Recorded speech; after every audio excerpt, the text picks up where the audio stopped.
La conférence numéro 100, La vie est un rêve, a été donnée, est une intervention prononcée lors des journées du 17-18 octobre 87 sur la signifiance du rêve et la direction de la cure.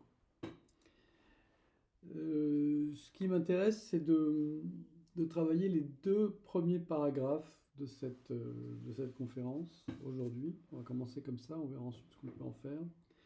Mais il y a quelque chose qui est tout à fait intéressant, c'est que, comme on le sait, Freud, dans sa première topique, a, a dit que le rêve était l'accomplissement d'un désir. Et dans ces deux premiers paragraphes, Melmond nous précise que on peut s'affranchir de ça, que ça n'est plus d'actualité, qu'on est passé à autre chose. Pourtant, c'est quand même très très imprégné dans la culture, dans la culture analytique, peut-être même à l'association. En tout cas, il est clair dans ce texte-là que la vie est un rêve, que Melmond commence par nous préciser que cette première topique, elle est dépassée, que la conception de Freud comme un rêve saisi comme réalisation d'un désir est désuète. Alors pourquoi euh, Il parle de l'économie psychique, en disant que dans la première topique, l'économie psychique était une économie quantitative, il y avait une quantité de libido. Et que cette quantité de libido, ne trouvant pas à se résoudre, produisait un rêve qui venait en quelque sorte décharger la libido excessive. Donc, réalisation d'un désir. Dans la deuxième topique, qu'il met en place à partir de 1920 avec Au-delà du principe du plaisir,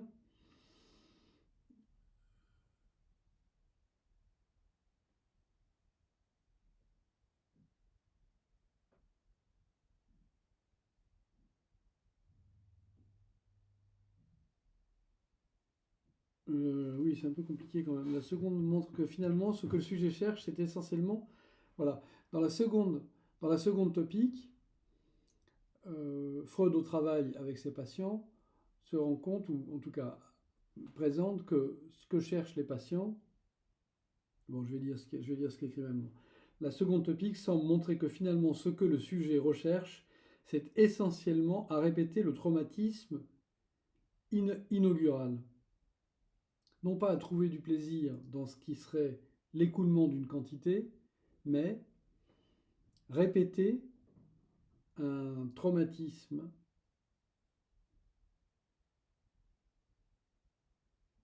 à travers le rêve. Que le rêve vient répéter un traumatisme. Mais quel traumatisme? Le traumatisme inaugural. Alors c'est quoi le traumatisme inaugural? J'ai été chercher chez Melmond le traumatisme inaugural. Et le traumatisme inaugural, c'est la mise en place d'une zone opaque dès l'acquisition du langage, dès que le langage commence à... Dès qu'on est traversé par le langage, c'est l'acquisition d'une zone opaque qui est le réel sexué. Et c'est ça, le traumatisme inaugural. Autrement dit, si on suit la logique de Melmans, ce qu'il nous propose, même si ce n'est pas écrit, mais qu'on peut peut-être en déduire, ou en tout cas en discuter, c'est que le rêve serait la répétition, la mise au travail du traumatisme inaugural. C'est-à-dire la mise en place de la zone opaque d'un réel sexué. Et il est dit quelque part aussi que les images viennent faire médiation par rapport au réel. Et c'est vrai que le rêve est d'abord une succession d'images. Dans un lit de bien-être, une sorte de musicalité de bien-être, une succession d'images dont on a l'impression que ça raconte une histoire, parce que quand on se réveille, on en fait quelque chose avec notre raison diurne, notre raison éveillée.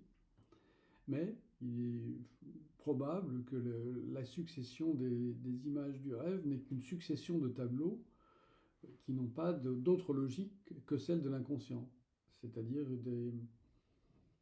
des assonances, des proximités, des connectivités, organisées par le sujet de l'inconscient, par ce qui cause le désir du sujet de l'inconscient, ce que Lacan théorise par l'objet petit a. Le rêve serait donc une, une,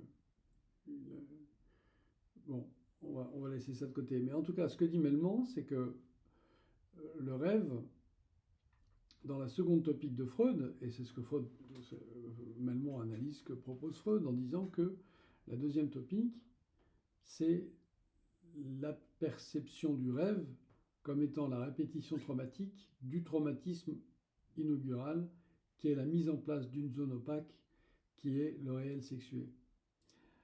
Et du coup, le rêve ne devient pas la réalisation d'un désir, mais la mise au travail de la zone opaque du réel sexué, dont le langage, les associations, euh,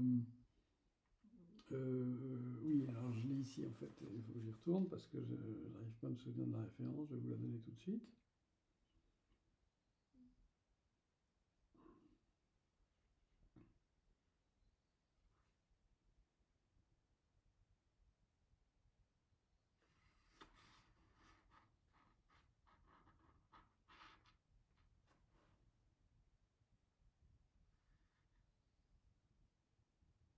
C'est quand même très pratique ce dictionnaire de psychanalyse là, que j'ai conçu à partir des occurrences melmaniennes.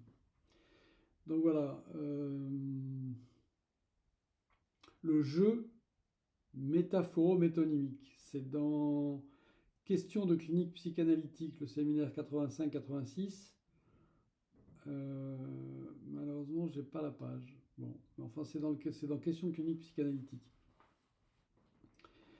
Et qu'est-ce qu'on peut dire encore? On peut dire que dans ce petit texte-là de Questions de clinique psychanalytique, il nous explique mêmement que ce traumatisme, la manière dont on va en faire l'historisation, c'est-à-dire l'historisation du réel sexué, c'est ça qui va déterminer l'impact du traumatisme. C'est-à-dire qu'en fait, on va, avec le jeu métaphoro-métonymique, organiser une médiation du réel sexué pour que ça nous soit supportable. Puisque le réel, on ne peut jamais l'atteindre et que c'est beaucoup trop violent pour en faire quelque chose. D'où la production d'images, d'où la production de rêves.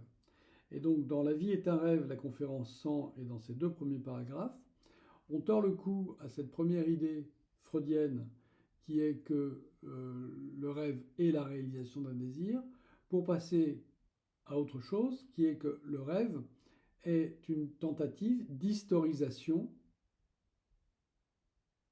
d'un réel sexué, avec une mise en image, et la création d'images, la production d'images. Donc la question c'est que faire des rêves, que faire de cette production onirique rare et précieuse, qui est la mise au travail directe à travers le langage de ce que le langage met en place d'une zone opaque d'un réel sexué. Et c'est bien, voilà, c'est bien comme ça que commence cette conférence La vie est un rêve, conférence numéro 100, sur laquelle on reviendra parce qu'il y a encore beaucoup de choses très intéressantes sur le rêve. Mais ce que je voulais là, c'est qu'on puisse partir sur cette base qui est, je le répète encore, le rêve comme réalisation d'un désir est issu de la première topique freudienne. Et que depuis, nous avons fait pas mal de chemin et qu'on peut laisser ça de côté. Le rêve n'est pas la réalisation d'un désir. Le rêve est sans doute la répétition traumatique, ou plus exactement, la répétition du traumatisme que constitue la mise en place par le langage, avec le langage, à travers le langage, d'une zone opaque que constitue le réel sexué et dont ne fait que parler notre capacité à utiliser dans des appréciations métaphoro-métonymiques notre façon de dire les choses. À bientôt et bonne honte.